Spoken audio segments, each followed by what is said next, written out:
Hello दोस्तों, नमस्कार। एक बार फिर से आप सभी का स्वागत है माई पाठशाला के इस ऑनलाइन मंच पर। तो चलिए करंट अफेयर्स के मुद्दे की बात करते हैं। आज बात करेंगे हम दादा साहब फाल्के पुरस्कार 2024 की। किसी भी तरह के एग्जाम के लिए, चाहे वो आरआरबी हो, जेई हो, एनटीपीसी हो, एएसएम हो, आरपीएफ हो, ग्रुप डी हो, किसी भी तरह के एएलपी हो, इसमें करंट अफेयर्स का ये क्वेश्चन, ये टॉपिक बड़ा इंपॉर्टेंट है। तो बात करेंगे हम लोग आज दादा साहब फाल्के पुरस्कार की। वैसे किसको मिला है ये तो आप फोटो देख के समझ गए होंगे। चलिए, तो इस साल दादा साहब फाल्के अवार्ड मिलेगा मिथुन चक्रवर्ती को। किसको भाई? मिथुन चक्रवर्ती को इस साल का दादा साहब फाल्के अवार्ड मिलेगा। मिथुन चक्रवर्ती को मिलेगा। केंद्रीय मंत्री अश्विनी वैष्णव ने सोमवार को यह घोषणा की है। 30 सितंबर को यह घोषणा की गई है। अश्विनी वैष्णव ये भैया रेल मंत्री भी हैं, सूचना प्रसारण मंत्री भी हैं, रेल मंत्री भी हैं, सूचना और प्रसारण मंत्री भी हैं। मिथुन दा को 8 अक्टूबर को 70वीं नेशनल फिल्म अवार्ड सेरेमनी में सम्मानित किया गया। 8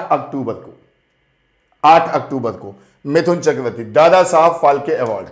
जरा इसके विषय में कुछ बात करते हैं कि दादा साहब फाल्के पुरस्कार है क्या। पहली बात तो समझिएगा, यह सिनेमा का सर्वोच्च सम्मान है। सिनेमा का सर्वोच्च सम्मान है। सर्वोच्च सम्मान है। सिनेमा का सर्वोच्च सम्मान माना जाता है। इसकी जो प्रारंभ हुआ, या ये कह लो शुरुआत हुई वो हुई है 1969 से। और सबसे पहली बार जो प्रथम इसकी प्राप्तकर्ता थी वो थी देविका रानी। कौन भैया? देविका रानी। अब तक 54 लोगों को यह पुरस्कार मिल चुका है। अब तक 54 लोगों को यह पुरस्कार मिल चुका है। और इसमें 2 लोग मरणोपरांत भी हैं। मरणोपरांत भैया, मरणोपरांत का मतलब जिनको यह पुरस्कार उनकी मृत्यु के बाद दिया गया। कौन कौन? तो भैया ये 2 लोग कौन कौन हैं? ये 2 लोग हैं। एक तो हमारे लीजेंड पृथ्वीराज कपूर जी और एक विनोद खन्ना। इन दोनों लोगों को यह पुरस्कार मरणोपरांत मिला। विनोद खन्ना जी को यह पुरस्कार मरणोपरांत मिला। ठीक है भाई। अच्छा, इसमें इस पुरस्कार में नकद जो है वो 10 लाख रुपए मिलता है। 10 लाख रुपए मिलता है। प्रमाण पत्र मिलता है और एक रेशम की शॉल मिलती है। यह जो पुरस्कार है यह प्रदान करते हैं कौन? भारत की महामहिम राष्ट्रपति जो भी हों। अब इस समय तो आपको मालूम है द्रौपदी मुर्मू जी राष्ट्रपति हैं, यानी राष्ट्रपति इसे प्रदान करता है।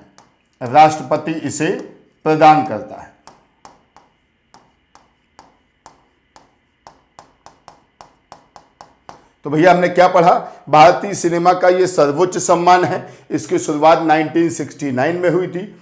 अब तक कुल 54 लोगों को मिल चुका है, जिसमें से 2 मरणोपरांत हैं। देविका रानी जो भारतीय फिल्मों की पहली अभिनेत्री मानी जाती हैं, उन्हें यह पुरस्कार सबसे पहले मिला था। इसमें 10 लाख रुपए, एक प्रमाण पत्र, रेशम की शॉल आदि मिलती है। भारत के राष्ट्रपति इस सम्मान को देते हैं, दादा साहब फाल्के अवार्ड। जरा बात करते हैं हम लोग दादा साहब फाल्के की भी। तो आप हैं दादा साहब फाल्के। 30 अप्रैल 1870 से 1944 तक लगभग 74 साल ये जीवित रहे। इन्हें भारतीय सिनेमा का पितामह कहा जाता है। भारतीय सिनेमा का पितामह, सिनेमा का जनक या पितामह जो कह लो, पितामह कहा जाता है। इन्होंने ही सबसे पहली भारत में 1913 में भारत की पहली फिल्म बनाई, जिसका नाम था, सबको आपको मालूम होगा, फिल्म थी भैया राजा हरिश्चंद्र।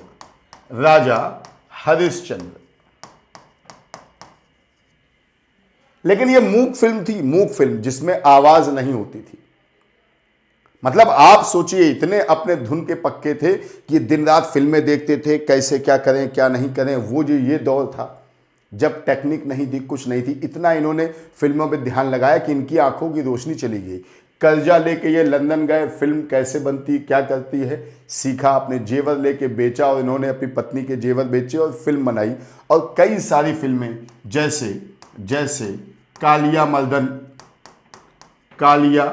मर्दन, नल दमयंती, मोहिनी भस्मासुर, इस तरह की फिल्में इन्होंने बनाई। भस्मासुर है ना, इस तरह की फिल्में इन्होंने बनाई तो दादा साहब फाल्के जी ने, है ना। और हालांकि कुछ लोग इनकी फिल्मों में, एक चीज और भी आपको बताएं, जब इन्होंने फिल्म बनाई थी राजा हरिश्चंद्र, उस समय महिलाएं फिल्मों में काम नहीं करती थी। तो यानी इस फिल्म में राजा हरिश्चंद्र में जो महिला कलाकार हैं वो सब पुरुष हैं। वो पुरुष ही दाढ़ी आड़ी बनाकर साड़ी पहनकर फिल्म में काम करते थे। चलिए, तो भाई इस बार ये पुरस्कार मिला है मिथुन चक्रवर्ती को। आपको शायद ना मालूम हो तो बता दें, इनका रियल नाम गौरांग चक्रवर्ती है। और ये पहले एक नक्सली थे। नक्सली समझते ना, बिहार में, झारखंड में, उड़ीसा के जो लोग होते हैं, वेस्ट बंगाल, इधर के लोग अच्छे से जानते हैं नक्सली क्या, आतंकवादी या कुछ भी कह लीजिए। नक्सली जो होते हैं, नक्सलबाड़ी से एक लंबी कहानी, नक्सली क्या होते हैं। तो ये नक्सली थे, बाद में इनके भाई के साथ कुछ समस्या हुई तो ये घर लौट आए, फिर नक्सली नहीं रह गए, फिर ये मुख्य धारा में लौट आए। तो मिथुन चक्रवर्ती है। और ख़ास बात यह है कि इनको मृगया फिल्म के लिए नेशनल अवार्ड मिला था। और ये मृगया फिल्म इनकी पहली फिल्म थी, यानी पहली फिल्म और नेशनल अवार्ड। हालांकि कई जगह तो ये भी है कि एक पत्रकार इनका इंटरव्यू लेने आए तो इन्होंने कहा इंटरव्यू बाद में देंगे, पहले खाना खिलाओ। सोचो, पहले खाना खिलाओ। क्यों? इनके पास इतने पैसे नहीं थे कि खाना खा सकें, वो गरीबी इन्होंने देखी है। तो इन्होंने पहली फिल्म के लिए ये अवार्ड पाने वाले इकलौते एक्टर हैं। पहली फिल्म में इनको मिला है राष्ट्रीय पुरस्कार। उसके बाद तहादेर कथा, इसके लिए भी इनको बेस्ट एक्टर का मिला। और स्वामी विवेकानंद, इस फिल्म के लिए बेस्ट सपोर्टिंग एक्टर का नेशनल अवार्ड मिला है। आपको एक बात बताएं, आजकल आप लोग बहुत सुनते होंगे 100 करोड़ कमाया, 200 करोड़ कमाया, सुनते हो ना। इस फिल्म ने 500 कमाया, इसने 1000 करोड़ बना लिया, सुनते हो ना। इनकी एक फिल्म थी जिसका नाम था डिस्को डांसर। और ये भारत की पहली 100 करोड़ कमाने वाली फिल्म थी। 100 करोड़ कमाने वाली फिल्म थी। 100 करोड़ कमाने वाली पहली फिल्म कौन है? Disco dancer. और इनके नाम एक वर्ल्ड रिकॉर्ड भी, आपको मालूम है, इनके नाम एक वर्ल्ड रिकॉर्ड है। 1989 में इन्होंने 1 2 नहीं 19 फिल्में करी। 19 फिल्में करी और ये रिकॉर्ड आज तक कोई तोड़ नहीं पाया है। और ये भी इनका वर्ल्ड रिकॉर्ड है, एक ही साल में 19 फिल्में करना। क्लियर भाई? तो बस मिथुन चक्रवर्ती जो पुरस्कार प्राप्त करता है, ये 70वें प्राप्त करता है। तो बस आज के लिए इतना ही, बहुत छोटा वीडियो था। केवल आपको हमें यहां पर दादा साहब फाल्के अवार्ड किसको मिला है, दादा साहब फाल्के अवार्ड से संबंधित बातें बतानी थी। आज का वीडियो आपको कैसा लगा, अपनी राय कमेंट बॉक्स के माध्यम से अवश्य देखें। और ये हमारी जो आज के मुद्दे समसामयिक करंट अफेयर्स की जो सीरीज है, इसको देखना और लाइक करना ना भूलें। अगर अभी तक आपने चैनल को सब्सक्राइब नहीं किया तो जल्दी से सब्सक्राइब कर लें और बेल आइकन को दबा दें। चलिए मिलते हैं अगले वीडियो में, तब तक के लिए जय हिंद, जय भारत।